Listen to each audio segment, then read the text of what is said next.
महाभारत अर्जुन की प्रतिज्ञा। महाभारत का भयंकर युद्ध चल रहा था। लड़ते लड़के अर्जुन रणक्षेत्र से दूर चले गए थे। अर्जुन की अनुपस्थिति में पांडवों को पराजित करने के लिए द्रोणाचार्य ने चक्रव्यूह की रचना की। अर्जुन पुत्र अभिमन्यु चक्रव्यूह भेदने के लिए उसमें घुस गया। उसने कुशलतापूर्वक चक्रव्यूह के 6 चरण भेद लिए, लेकिन 7वें चरण में उसे दुर्योधन, जयद्रथ आदि 7 महारथियों ने घेर लिया और उस पर टूट पड़। जयद्रथ ने पीछे से निहत्थे अभिमन्यु पर जोरदार प्रहार किया। वह वार इतना तीव्र था कि अभिमन्यु उसे सहन नहीं कर सका और वीर गति को प्राप्त हो गया।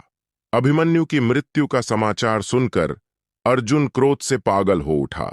उसने प्रतिज्ञा की कि यदि अगले दिन सूर्यास्त से पहले उसने जयद्रथ का वध नहीं किया तो वह आत्मदाह कर लेगा। जयद्रथ भयभीत होकर दुर्योधन के पास पहुंचा और अर्जुन की प्रतिज्ञा के बारे में बताया। दुर्योधन उसका भय दूर करते हुए बोला, चिंता मत करो मित्र, मैं और सारी कौरव सेना तुम्हारी रक्षा करेंगे। अर्जुन कल तुम तक नहीं पहुंच पाएगा, उसे आत्मदाह करना पड़ेगा। अगले दिन युद्ध शुरू हुआ। अर्जुन की आंखें जयद्रथ को ढूंढ रही थीं, किंतु वह कहीं नहीं मिला। दिन बीतने लगा। धीरे धीरे अर्जुन की निराशा बढ़ती गई।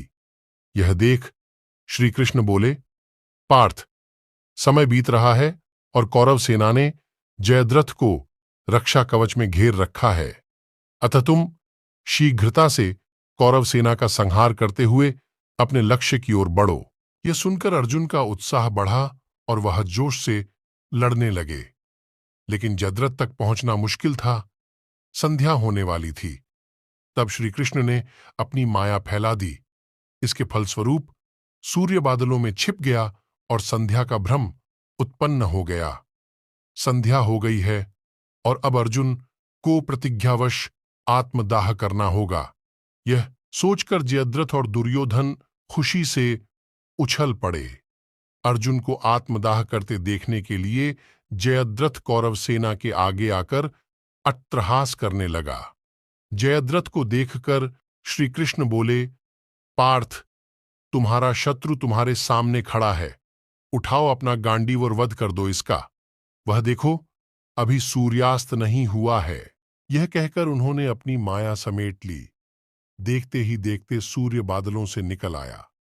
सबकी दृष्टि आसमान की ओर उठ गई। सूर्य अरबी भी चमक रहा था।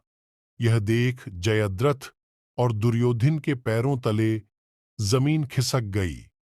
जयद्रथ भागने को हुआ, लेकिन तब तक अर्जुन ने अपना गांडीव उठा लिया था।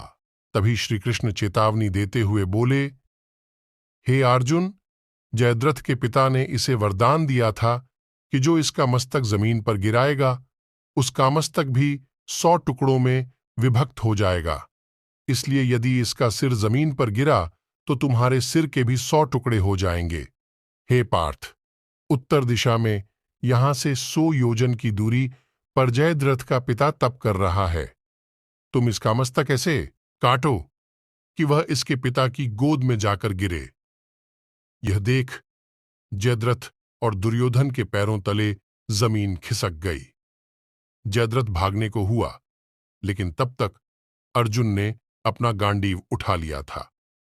तभी श्री कृष्ण चेतावनी देते हुए बोले, हे अर्जुन, जयद्रथ के पिता ने इसे वरदान दिया था कि जो इसका मस्तक जमीन पर गिराएगा उसका मस्तक भी 100 टुकड़ों में विभक्त हो जाएगा।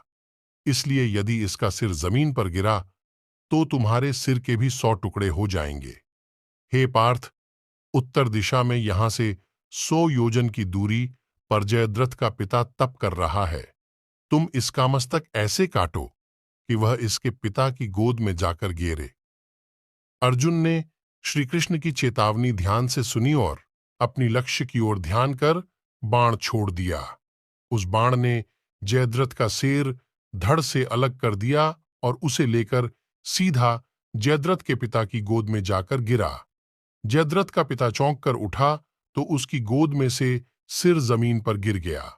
सिर के जमीन पर गिरते ही उनके सिर के भी 100 टुकड़े हो गए। इस प्रकार अर्जुन की प्रतिज्ञा पूरी